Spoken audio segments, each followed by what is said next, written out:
IPL এ যে খেলাগুলো হতো বা হচ্ছে সেগুলোর তুলনায় ডাব্লিউএসসির পরিবর্তনগুলো অনেকটাই কিন্তু ক্রিকেটের বহিরঙ্গে পরিবর্তন, মানে যেটাকে আমরা খারাপ অর্থে না বললেও তাড়ু ব্যাট চালানো যেটাকে বলতাম আমরা আগে, সেই তাড়ু ব্যাট চালানোর প্রবণতা আগের থেকে এখন বেড়ে গেছে। ছোটদের কিন্তু এই টি-20 সাদা বলে ক্রিকেটটা যত কম খেলা যতই ভালো, তাদেরকে জুনিয়র লেভেলে লাল বলে কনভেনশনাল ক্রিকেট খেলার অভ্যেস করো। তো এর মধ্যে ম্যানেজ করে আমার মনে হয় না ক্রিকেট কিন্তু এই মাল্টি ফরম্যাট ক্রিকেট খুব বেশি দিন টানতে পারবে আন্তর্জাতিক দুনিয়াতে।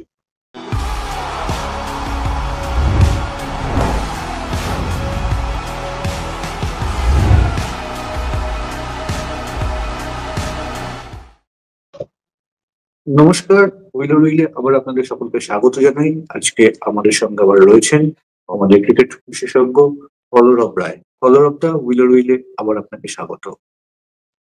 নমস্কার। কলরব দা, আইপিএল এখন এই এপ্রিল মে মাস আমাদের বাৎসরিক ক্রিকেট উৎসব যে আইপিএল, সেই আইপিএল রমরমিয়ে চলছে এবং নির্দিষ্ট ভাবে বললে এবছরে আইপিএল 18তম বর্ষে পদার্পণ করেছেন। 18 বছর ধরে আইপিএল চলার পর আপনার আজকের দিনে দাঁড়িয়ে ক্রিকেটের ওপর সার্বিকভাবে আইপিএল এর প্রভাব কি বলে মনে হচ্ছে? 18 বছর বয়সে তো আমাদের দেশে সাবালক বলে ধরা হয়, অনেক বেশি হয়তো হয়। তো সেই অর্থে দেখলে আইপিএল এখন সাবালক হয়েছে। তো সাবালক না হলেও নাবালক যখন ছিল, ইনফ্যাক্ট জন্মের পর থেকেই আইপিএল কিন্তু ক্রিকেটে একটা বিশাল প্রভাব নিয়ে এসছে। অবশ্যই। মানে প্রভাবের মধ্যে যেমন যে কোনো জিনিসেই হয়, তোমার শুধু ভালো বা শুধু খারাপ থাকে না, যে কোনো বড় প্রভাবে দুর্নীতি থাকে। তো আমার মতে আমি আইপিএল এর আগে একটু পিছিয়ে যাবো একটু নয়, অনেকটাই পেছাবো। আইপিএল এর আগেও, মানে বিগত 50 বছরে, 50 আর 50ই বলবো, ক্রিকেটে দুটো বৈপ্লবিক পরিবর্তন এসছে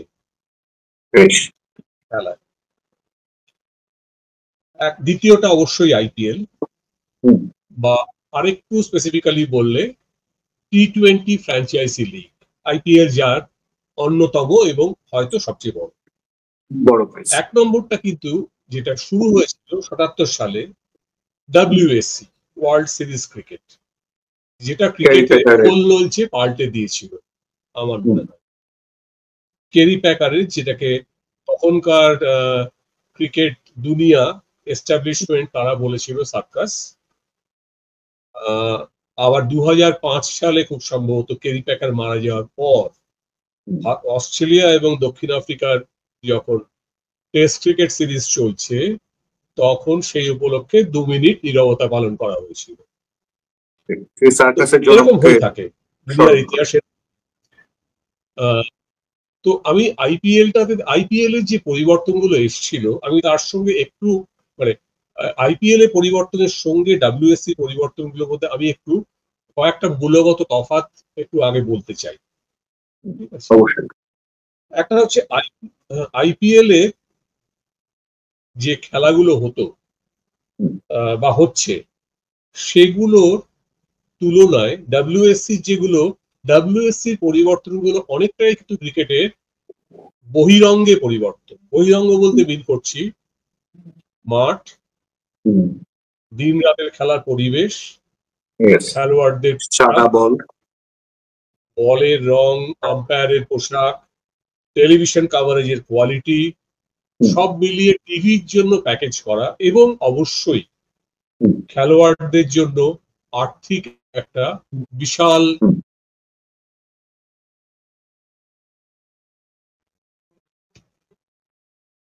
তো এই যে ব্যাপারটা আছে, বিশাল একটা সুবিধে যায় খেলোয়াড়দের। তো এইগুলো ছিল ডাব্লিউএসসি তে মেইন টেক অ্যাওয়ে যেটাকে বলা হয়। যেটা ছিল না সেটা হচ্ছে খেলার ধরন। তুমি যদি লক্ষ্য করো দেখবে ডাব্লিউএসসির আগে বা ডাব্লিউএসসির পরে ওয়ানডে ক্রিকেট বা টেস্ট ক্রিকেটে রান রেট বা রান তোলার স্পিড, দিনে কত রান হয়, এইগুলো কিন্তু খুব একটা পরিবর্তন হয়নি। এই তথ্য যারা পাবে পরিবর্তন হয়নি।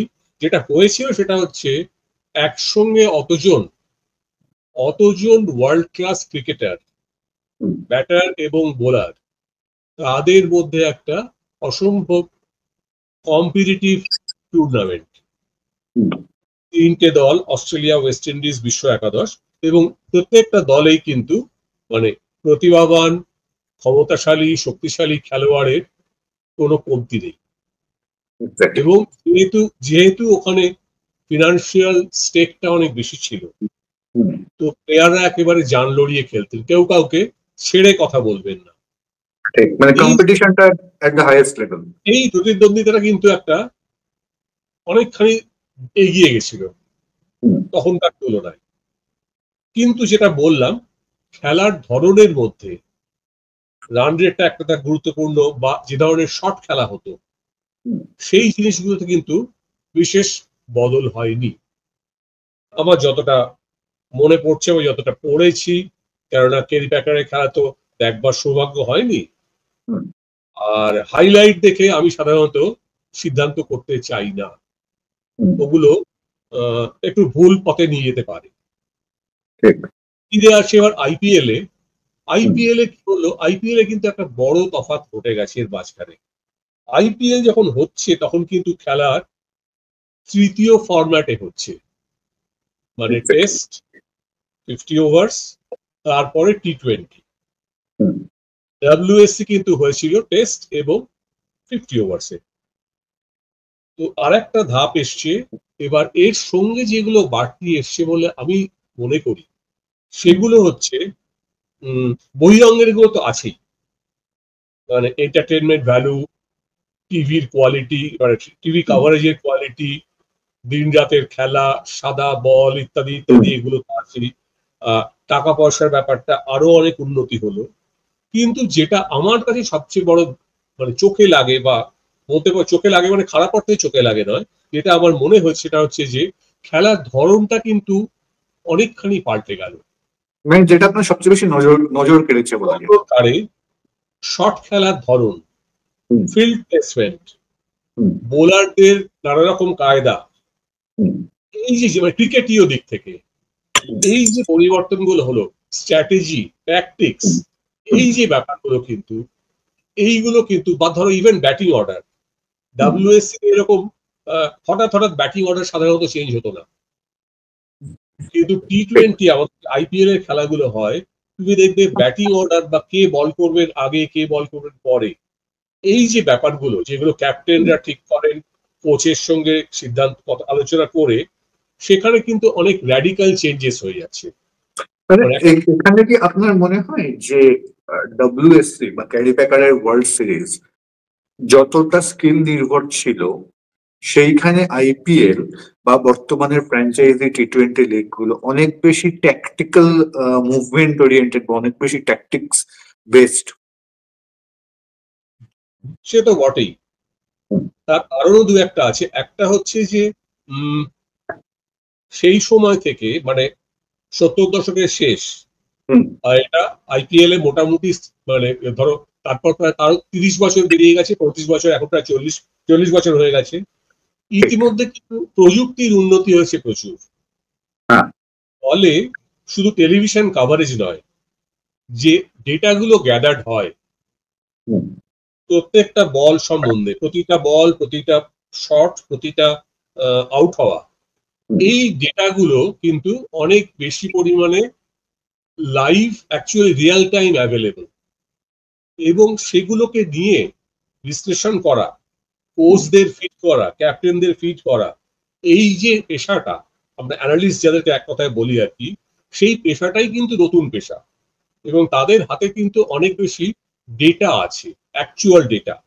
এবার সেই ডেটাগুলোকে কাজে লাগানোর জন্য, ডেটাগুলো থেকেই তো স্ট্র্যাটেজি, ট্যাকটিক্স এইগুলো তৈরি হয়, যেটা আগে আমরা খালি চোখে দেখে বা ক্রিকেটীয় বুদ্ধি শুধু দিয়ে বিচার করে দেখে মনে হতো যে তাহলে ট্যাকটিক্সটা কিরকম পাল্টাবো।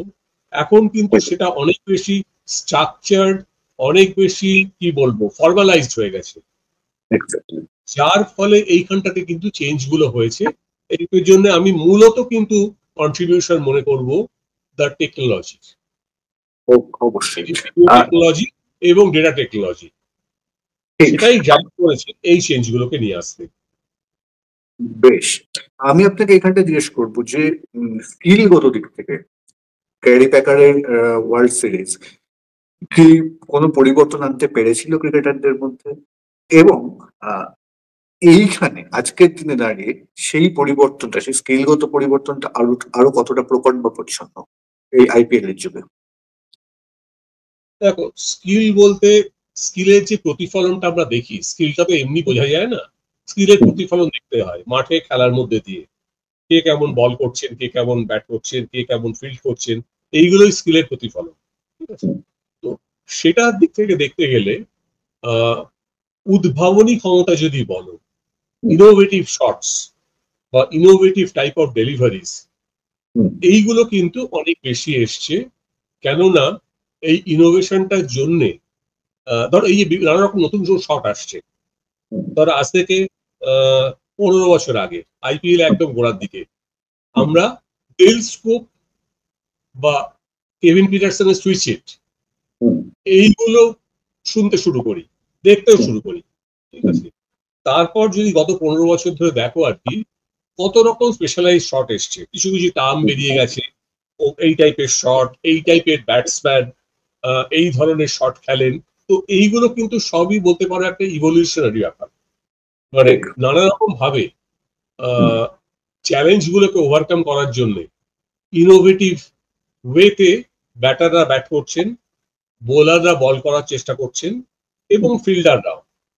এই যে দুজনে মিলে ক্যাচ ধরা, একজন বাউন্ডারি লাইনের ওপর লাফিয়ে উঠে বলটা হাত দিয়ে ফেরত পাঠিয়ে দিলেন, আর একজন ক্যাচটা ধরে এলেন, এই যে এইগুলো আর কি, এইগুলো তখন প্রয়োজন, মানে প্রয়োজন তখন ভাবাই যেত না। অবশ্যই এই যে ফিল্ডিং এর দিক থেকে এর মধ্যে স্কিল আছে। এবার ব্যাটিং এও এবার বলছি স্কিল বলতে যেটা আমরা বুঝি আর কি, মানে ক্রিকেটীয় শটের স্কিল যেগুলো টিপিক্যাল কপি ক্রিকেটীয় শট, সেই স্কিলটার বাইরে বেরিয়ে কিন্তু এখন নানা রকম ধরনের শট খেলা হচ্ছে। এবারে খুব স্ট্রিক্টলি দেখা হয়, স্কিল তো সব ধরনের শটেই লাগে, কিন্তু টিপিক্যাল যে ক্রিকেটীয় স্কিল যেগুলো দরকার পড়ে সেই শটের বদলে ধরো এই যে অন্য শটগুলো খেলবার, সেটা একটা প্রবণতা দেখা দিয়েছে। তবে এর মধ্যে তুমি স্কিলের সঙ্গে যদি আরেকটা জিনিস বলো আর কি, মানে পাওয়ার, মানে জোরে মারা বা জোরে হিট করে খেলা বা অ্যাক্রস দ্য লাইন শট খেলা, এই প্রবণতা অনেক বেড়ে গেছে। যেটাকে আমরা আড়া ব্যাটে শট বলি, এটা বেড়েছে।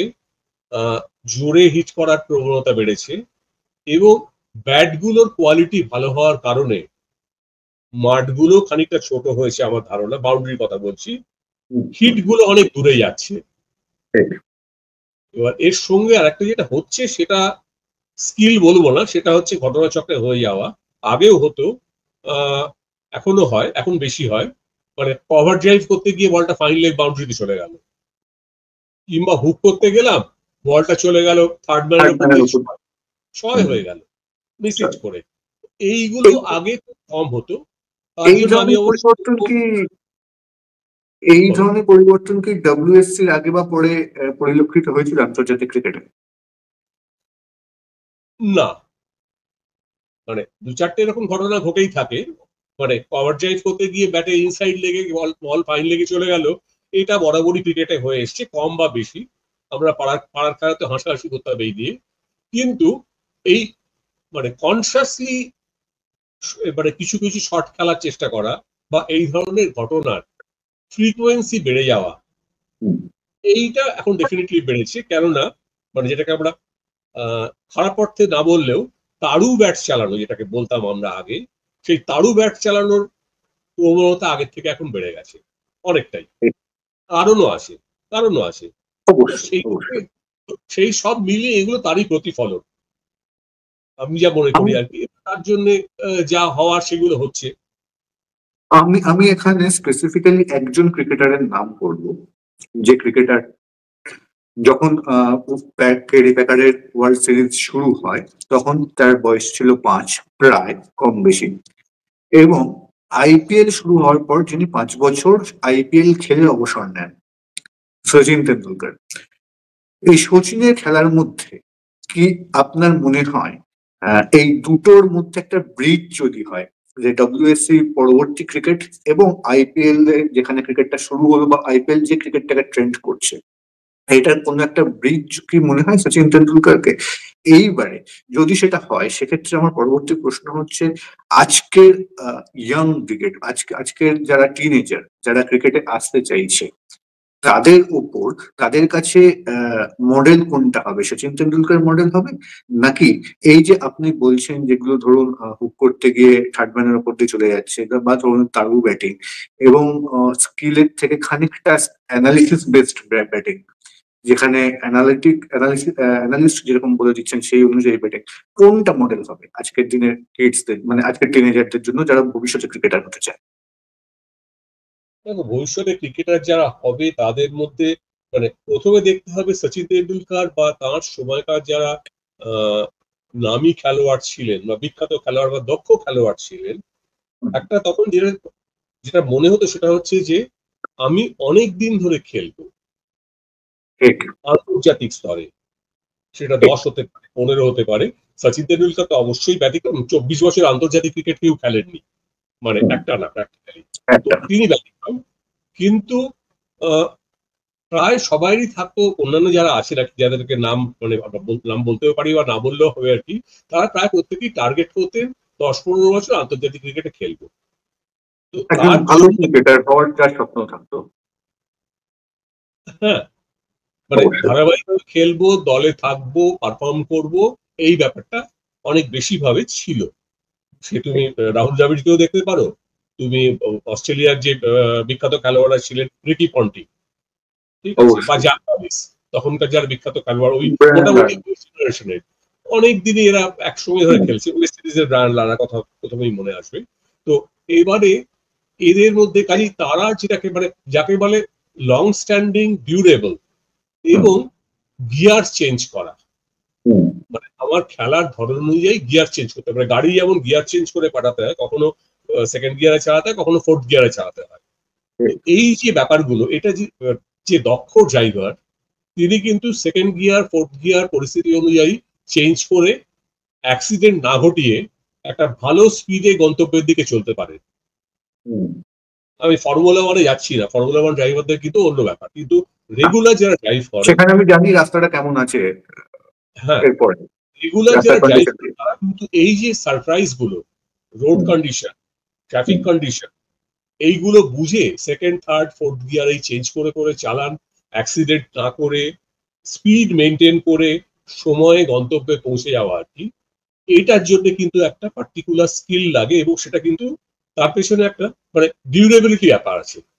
হুম, কিন্তু তুমি যদি ধরে নাও যে আমি 5 বছর খেলবো, 5 বছর খেলবো, সেক্ষেত্রে কিন্তু তোমার এই জায়গাটার দিকে নজর দেওয়ার প্রয়োজনটা কম পড়বে, লজিক্যালি স্পিকিং। আমি 5 বছর টিকতে চাই, একটা প্রোডাক্ট যদি 20 বছর বাজারে রাখতে হয় তাহলে তার যা পারফরমেন্স বা তার যা ক্যারেক্টারিস্টিক বা ডিজাইন যেভাবে হতে হয়, হুম, একটা 5 বছরের প্রোডাক্টের ডিজাইন সেভাবে হতে পারে না, ক্যারেক্টারিস্টিক সেভাবে হতে পারে না। আমি ইঞ্জিনিয়ারিং দিক থেকে বললাম, ব্যাপারটা হুম, একই রকম। এখন যারা ক্রিকেট খেলতে আসছে তাদের মধ্যে একটা বড় অংশ, সবাই নয়, একটা বড় অংশ, তারা দেখছে যে ঠিক আছে, আমি যদি 5 বছর, 6 বছর, 7 বছর আইপিএল এ থাকতে পারি মোটামুটি স্টেডিলি, হুম, তাহলে কিন্তু আমার অনেকখানি লক্ষ্য বা অভিষ্ট সিদ্ধ হয়ে যাচ্ছে। আমি ইন্টারন্যাশনাল টিমেও চান্স পাচ্ছি, হুম, আর্থিক দিকটা তো অবশ্যই আছে, বাদ বাকি সঙ্গে যেগুলো আছে, নাম বলো, যশ বলো, খ্যাতি বলো, এগুলো এগুলো সবই আমি পাচ্ছি, ঠিক আছে। হুম, তো এইবারে কেউ যদি চুজ করে যে হ্যাঁ আমি 5 বছরের জন্য খেলবো, 7 বছরের জন্য খেলবো, এবার এইটার সঙ্গে কিন্তু এই যে খেলার স্টাইলটা, তখন আমি চেষ্টা করবো মূলত হায়ার গিয়ারে ব্যাট করতে, আমি ব্যাটারের কথা বলছি। তো হুম, এইভাবেই আমি খেলে যাব। হুম, হুম। তার কিন্তু ওই যে wide range of shot making abilities বা ডিফেন্ডিং এবিলিটিস সেটা দরকার পড়ছে না। আর একটা কারণ, 4 ওভার আমাকে 4 ওভার করে একজন বোলার বল করবে, ঠিক আছে, তার সঙ্গে যখন ওই খেলতে হবে আমাকে উল্টো দিকে একজন দক্ষ বোলার, সে যখন টানা 6 ওভার 7 ওভারে স্পেল করছে, একাধিক স্পেল করছে, টেস্ট ম্যাচ হলে আরো অনেক লম্বা স্পেল করছে, তাকে আমি কিভাবে সামলাবো বিভিন্ন পরিস্থিতিতে, মাঠ, পরিবেশ, দলের অবস্থা ইত্যাদি, এই ভেরিয়েশনটা তো তাদেরকে দেখতে হচ্ছে না। মানে যারা এই T20 বা ইভেন 100 খেলছেন, তাদের অতটা ভেরিয়েশনের দিকে যেতে হচ্ছে না, এটা আমার মনে হয়। সুতরাং তাদের দিক থেকে তারা ওইভাবে প্রস্তুতি নিচ্ছেন, ওইভাবে স্কিলটাকে রাখছেন বা স্কিলটাকে সাস্টেন করছেন বা স্কিলটাকে ইমপ্রুভ করার চেষ্টা করছেন। এবার ব্যতিক্রম সবসময় 2-1 থাকবে, তেন্ডুলকারের মধ্যে যাচ্ছি না। এখন যারা খেলেন আমার 2-1 নাম মনে পড়ছে, মানে কোনো বায়াস নেই। ধরো সাই সুদর্শন, ও খেলা আমি স্বল্প স্বল্প দেখেছি, ভারতের ইন্টারন্যাশনাল ম্যাচ দেখেছি, T20ও দেখছি, আবার দেখেছি। ওর খেলার মধ্যে একটা কম্প্যাক্টনেস আছে, এটা কিনা মাল্টিপল টাইপের ম্যাচের সঙ্গে সুটেবল এবং ডিউরেবিলিটি আশা করছি। ইনি হচ্ছে নতুন প্লেয়ার বলে বললাম, আমি বিরাট কোহলির নাম বলবো না, বিরাট কোহলি তো বহুদিনের পুরনো পরীক্ষিত খেলোয়াড়, ঠিক আছে, কিন্তু এই নতুনদের মধ্যে আমি একটা উদাহরণ দিলাম, হয়তো যশস্বী জয়সওয়াল পারবেন সেরকম ভাবে উঠতে। এরকম কয়েকজন আছেন যাদের খেলার মধ্যে ওই, আমি আমার ভাষায় ব্যান্ডউইথ, লো ব্যান্ডউইথ থেকেও কাজ করবো, হাই ব্যান্ডউইথ থেকে কাজ করবো এফেক্টিভলি, এই জিনিসটা তাদের মধ্যে আছে বলে দেখে মনে হচ্ছে। বাকিটা তো এখন সময় বলবে তারা কতদিন ধরে পারবেন। কিন্তু যেটা একটা হয়েছে, ইনফ্যাক্ট অনেকদিন আগে, এটা বলতে বলতে মনে পড়লো, 2013-তে এক সাংবাদিক, ক্রিকেট সাংবাদিক নাম করা, বম্বে, মাকরান ওয়াইঙ্গারকার, ওর বেশ কিছু বইপত্র আছে, বম্বে ক্রিকেট নিয়ে অনেক কাজ করেছেন, রেসপেক্টেড পার্সন, মানে বম্বে ক্রিকেট মহলে বেশ নাম আছে। উনি একটা ছোট লেখা লিখেছিলেন যে ছোটদের কিন্তু ক্ষতি হচ্ছে, এটা 2013-র কথা, তখন IPL এ বয়স 5।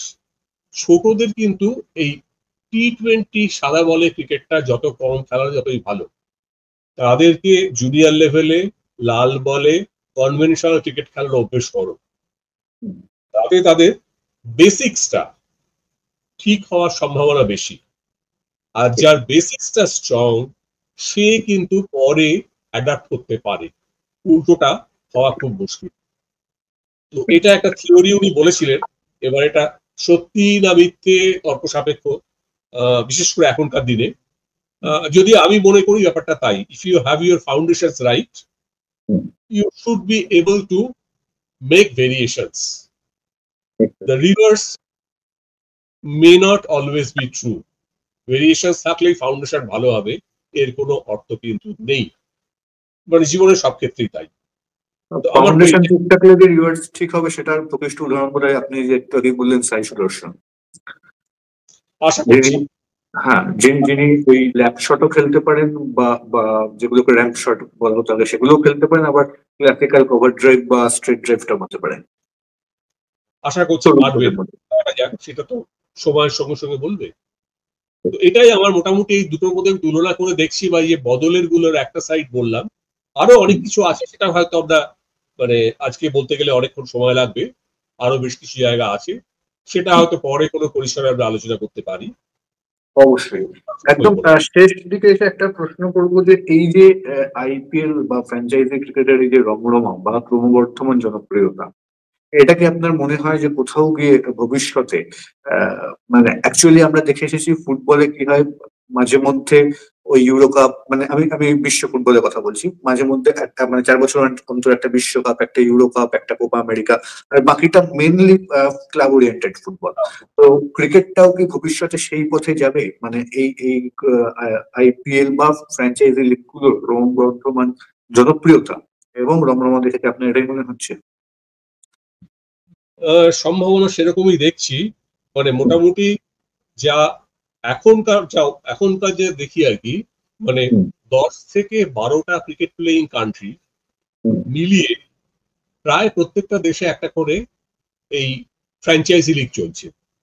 মানে ধরে ধরে গেলে দেখা যাবে মানে এতগুলো যে চলছে, মাঝে মধ্যে আমাদের ওটি কানাডাতেও চলছে, ইউএসএ, ঠিক আছে, বাদ বাকি দেশগুলো অনেকেরই আছে, আফগানিস্তান আর নিউজিল্যান্ড বা ওদিকে আয়ারল্যান্ড বা স্কটল্যান্ড, এইসব দেশগুলো বাদলে বড় দেশের মধ্যে একমাত্র নিউজিল্যান্ডে T20 লিগ বোধহয় হয় বলে আমার জানা নেই, বাদ বাকি প্রত্যেক দেশে হচ্ছে আর কি, ঠিক আছে। তো T20 বা 100 একই ধরনের, অনেকটাই একই ধরনের। তো এইটা হচ্ছে, এবং এর মধ্যে 2000, তুমি দেখো এগুলো কবে থেকে শুরু হয়েছে, 2012-13 পর থেকে, মানে বিগত বছর দশেক, 12-13 না, আরেকটু পরে 15-16 নাগাদ, বিগত বছর দশেকে এই নতুন নতুন লিগ আসার প্রত্যেকটা দেশে ঘটনা বেড়ে গেছে। শুরু হয়েছিল প্রথম দিকে, মানে একদম প্রথমে ইংল্যান্ডের গ্লোবাল T20 2003-এ শুরু, তারপর আমাদের ICL এলো 2007, 2008-এ IPL এলো, বিগ ব্যাশ বোধহয় 2011 এলো, এরকম করে প্রথমে 5-6টা ছিল, তারপর এখন নাকি কিন্তু 5-6টা সংখ্যাটা বেড়ে প্রায় ডবল ছাড়িয়ে গেছে। তো এইটা তো হচ্ছে, এটা একদম ঘটনা, এবং এটার পেছনে এটা সমর্থন প্রশাসকরা দিচ্ছেন, খেলোয়াড়রা দিচ্ছেন, দর্শকরা তো দিচ্ছে অবশ্যই। তো এইটা চলছে, আর সঙ্গে সঙ্গে 2 বছরে বা প্রত্যেক 2 বছর অন্তর একটা করে ওয়ার্ল্ড কাপ হচ্ছে, কোনোটা T20 ওয়ার্ল্ড কাপ, কোনোটা 50 ওভার্স ওয়ার্ল্ড কাপ। আর এবারে একটাই খালি আমার মনে হয় এইদিকে যাচ্ছে, কিন্তু মানে এই দিকে চলে যাওয়ার, মানে ফুটবলের দিকে চলে যাওয়ার সম্ভাবনাটা বেড়ে যাওয়ার একটা দিকে সম্ভাবনাটা কেন জানো তো, আমরা 3 রকম ক্রিকেট নিয়ে কথা বলছি। ফুটবলে তোমার ক্লাব ফুটবল 90 মিনিট হয়, বার্কার সঙ্গে যখন এরা খেলে, কি বলে, যে কোনো একটা বিখ্যাত স্প্যানিশ টিম যখন খেলে আর কি, তো আবার ধরো যখন, হ্যাঁ, বাবা যখন ওয়ার্ল্ড কাপে যখন খেলা হয়, ব্রাজিল জার্মানি, সেটা 90 মিনিটে খেলা, নিয়ম অলমোস্ট সেম। কিন্তু এখানে আমরা WTC তে যে নিয়মে খেলি, যে যতক্ষণে খেলা হয়, 50 ওভার্স এ ওয়ার্ল্ড কাপ সেরকম ভাবে হয় না, 20 ওভার্স এ ওয়ার্ল্ড কাপ বা 20 ওভার্স এর খেলা সেভাবে হয় না। তো এই এতগুলো, মানে এই ভেরিয়েশনটা, এবং এই জন্য কিন্তু খেলার ধরনে অনেক পাল্টে যায় আর কি। তো এই এতগুলো ভেরিয়েশন হ্যান্ডেল করে যাওয়া in a tight time schedule, time window, সেটা নিয়ে পরে আমরা কোনো সময় বলতে পারি কথা আর কি। তো এর মধ্যে ম্যানেজ করে আমার মনে হয় না ক্রিকেট কিন্তু, এই মাল্টি ফরম্যাট ক্রিকেট খুব বেশি দিন টানতে পারবে আন্তর্জাতিক দুনিয়াতে। হয়তো ওই ওয়ার্ল্ড এবং কাপ, তার সঙ্গে আর একটা অ্যাডিশনাল পয়েন্ট আমার মনে হয়, সেটা হচ্ছে ব্যবসায়িক দিক। এর আগে পর্যন্ত যখন আন্তর্জাতিক ক্রিকেটের ক্ষেত্রে একজন মানে কোনো কোম্পানি বা কোনো কোম্পানির কর্ণধারের কাছে ম্যাক্সিমাম চিন্তা ভাবনা থাকতো যে আমি এই টুর্নামেন্টটা স্পন্সর করতে পারি, টাইটেল স্পন্সর হতে পারি, এটাকে। কিন্তু এখন তার ডাইরেক্ট বিজনেস করার একটা প্রভিশন তৈরি হয়েছে, এবং সেইটা কিন্তু এই লিগগুলোর বাড়বাড়ন্তর পেছনে আরো একটা কারণ, এবং তারা নিশ্চয়ই তাদের এই সুযোগটা ছাড়বেন না। মালিকানার কথা বলছো, এক্স্যাক্টলি। এক্স্যাক্ট। তুমি দেখো আর কি, আমাদের মানে এখন, আগে তোমার ধরো যেন নাইট রাইডার্স, তাদের বিভিন্ন দেশে কিন্তু নাইট রাইডার্স টিম আছে, মুম্বাই ইন্ডিয়ান্স, তাদের বিভিন্ন দেশে টিম আছে, এরকম 3-4টে দল আমাদের আছে যারা, তাদের কিন্তু বিভিন্ন দেশে তাদের টিম আছে। CPL এ খেলে, ক্যারিবিয়ান প্রিমিয়ার লিগে খেলে ট্রিনবাগো নাইট রাইডার্স, এখানে খেলে কলকাতা নাইট রাইডার্স। মালিকানার মধ্যে কিন্তু একটা বিশাল অংশ কমন, খালি লোকেশন, মানে এটা অনেকটা সেই গ্লোবাল বিজনেস এর মতো হয়ে গেছে আর কি মডেলটা, যে আমার হেডকোয়ার্টার্স বা একটা দেশে, আর কিন্তু আমার দেশে দেশে ভালো মতো অপারেশনস আছে, মাল্টিনেশনাল, এক্স্যাক্টলি। তো এই জিনিসটা কিন্তু এসে গেছে, এবং তুমি যে পয়েন্টটা বললে খুবই ভ্যালিড, এটা আরেকটা মানে encouragement towards having such tournaments in as many countries as possible. এবং দর্শক নিচ্ছে, আমরা স্পন্সরশিপ পাচ্ছি, তো এইটা সেদিকেই যাবে বলে আমার কিন্তু মনে হচ্ছে। অবশ্যই। এবার অর্থাৎ আরো বড় পরিবর্তন হয়তো আমাদের জন্য অপেক্ষা করছে ক্রিকেট সার্কিটে। অনেক অনেক ধন্যবাদ কলরব, আমাদের এতটা সময় দেওয়ার জন্য। আশা করি আবার খুব তাড়াতাড়ি আপনাকে অন্য কোনো অনুষ্ঠান পাবো। ধন্যবাদ।